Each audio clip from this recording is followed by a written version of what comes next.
So to me, mental health is the battle that you have with your own mind. During my diagnosis, I did struggle mentally, and it did have a big impact on how I was thinking about things. I wanted to be someone else when I wasn't. The whole time I was dealing with sort of impending surgery and treatment for my brain tumour, I was very positive. After the surgery and as I was recovering, I was hit quite hard with some very sad feelings. And my GP actually described it perfectly. He said it's as long as you're going through something, you're like a duck with your paddles under the water. And then as soon as it stops and you have a minute, you kind of go, oh, and you're hit by it quite quickly. I can tell you what mental health isn't. Mental health is not feeling happy all the time. It's completely normal to feel anxious, low, and it's perfectly natural to feel totally overwhelmed in response to a situation that is overwhelming, like being diagnosed with a brain tumour. Depression can be brought on by so many things, but it was mainly where I was at home alone. I was pretty miserable with nothing to do for a year. No one to stop this pain in my heart. I wanted to be doing what everyone else was doing. Going to university, getting a job, driving, travelling the world, but instead I was ill. So a time quite close to the start when I was diagnosed, where I felt really anxious, was when I started to lose my hair after radiotherapy. It's not really something you ever process, that you're going to lose your hair or even be diagnosed with cancer in the first place, let alone lose the hair and things like that come with it. Treatment can change people. They might have hair loss or scars, and that can really impact on people's confidence. Walking into a restaurant to meet their friends, they might have done that without a thought before, but suddenly they feel a bit altered, a bit different. I am quite terrified of whatever news I'm going to get. I made a new friend in hospital in 2015, and he introduced me to the concept of scanxiety, which is something that everyone with a brain tumour or any kind of cancer or whatever will go through in the week or 2 weeks or months between scans.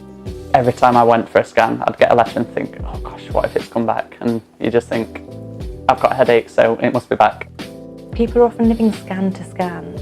Every 6 months or every 3 months or every year, they're having a scan to see what's happening with the tumour. It can also make them feel like their life's on hold.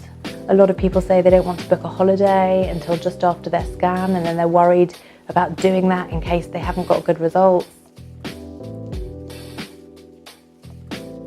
Plan for the future. I like to think I have many years to come, and actually I think that takes a lot of my anxiety away from me. I'm not thinking about the time that I have left, I'm thinking about the time I have yet to come. Reading and writing help my well-being in very different ways. So reading obviously takes you somewhere different, it teaches you new things. Writing for me is therapy. When I've been diagnosed, my first instinct was to write about it because it was the perfect way for me to get my feelings out.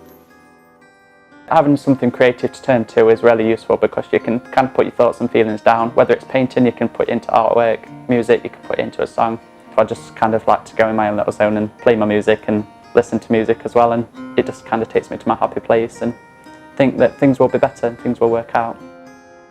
Distress is not something to push away and avoid. It's part of our lives, and we need to learn to live alongside it. So don't be afraid to get inside the sadness for a while. Allow yourself to grieve. So then anxiety isn't something that's within you and all-consuming and dominating. It's something that's out there that you can look at, talk to, and have a relationship with it.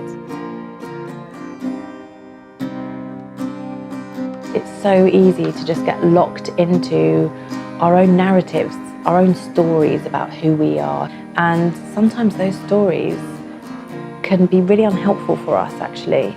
And talking to somebody else, you can get a different perspective. I was stubborn and I did want to keep things to myself. The main thing is don't feel embarrassed, just talk to someone who can help you and talk you through things, because you're not alone and there's always someone out there that can talk to you and make you feel a bit better. I think it's so important to talk about your mental health and just to be more open with yourself and with people around you, rather than just saying, oh yeah, I'm fine.